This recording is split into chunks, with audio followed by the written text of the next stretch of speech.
हाय दोस्तों, कैसे हैं आप लोग। आई होप कि आप सब लोग बढ़िया होंगे। तो जैसा कि आप लोगों ने थंबनेल में देख ही लिया होगा कि आज मैं आपकी करने के लिए आ गया हूं। आप लोगों को अगर तुलसीदास का जीवन परिचय नहीं आता है तो ये वीडियो बिल्कुल आप ही के लिए बनी हुई है।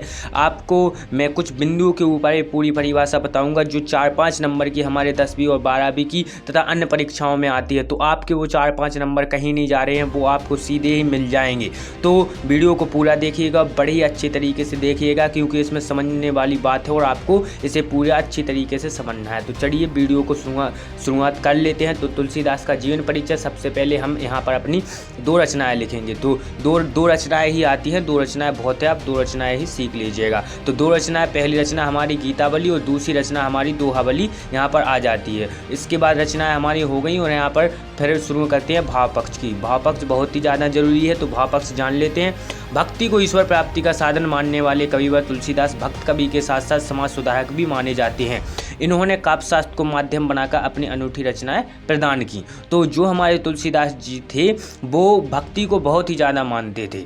भक्ति को ईश्वर प्राप्ति का साधन मानने वाले, मतलब उनका कहना था कि अगर हम भक्ति करते हैं तो भक्ति से हम ईश्वर को भी पा सकते हैं। और भक्ति के अतिरिक्त उन्हें समाज सुधारक भी माना जाता है। ये आप समझ ही गए होंगे कि समाज सुधारक किसे कहते हैं। जो समाज को सुधारता है, अच्छी दिशा में ले जाता है, उसे समाज सुधारक कहते हैं। इन्होंने काव्य शास्त्र को माध्यम बनाकर अपनी अनूठी रचनाएं प्रदान की।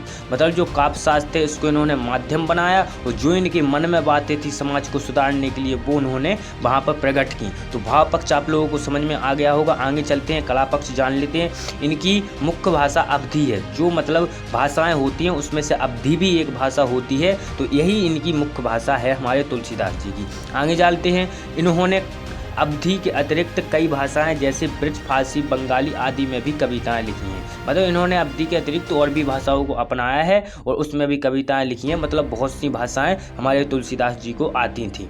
तो यहाँ पर कला पक्ष हो गया, भाव पक्ष हो गया और 2 रचनाएं होंगी। अब आज लास्ट में बचता है हमारा साहित्य में स्थान। इसके होते ही आपके 4 नंबर बिल्कुल पक्के हो जाएंगे परीक्षा में। तो साहित्य में स्थान भी जान लेते हैं। हिंदी साहित्य जगत में आपको काव्य शास्त्र का जनक माना जाता है। जो तुलसीदास हैं इन्हें काव्य शास्त्र का जनक माना जाता है क्योंकि यही सबसे पहले थे जिनके मन में ये विचार आए थे। तो यहाँ पर हमारा क्वेश्चन खत्म होता है। आई होप कि आप सब लोगों को बहुत ही अच्छे से समझ में आ गया होगा। और कोई भी डाउट हो तो कमेंट सेक्शन आपके लिए खुला है, आप लोग कमेंट कीजिए, मैं उसका उत्तर क्लियर ही दूंगा। और आगे भी कई इसी प्रकार की वीडियो आने वाली हैं तो सब्सक्राइब जरूर कर लीजिएगा और नोटिफिकेशन बेल को ऑल पर सेट कर दीजिएगा। मिलते हैं किसी अगली वीडियो में, तब तक के लिए नमस्कार।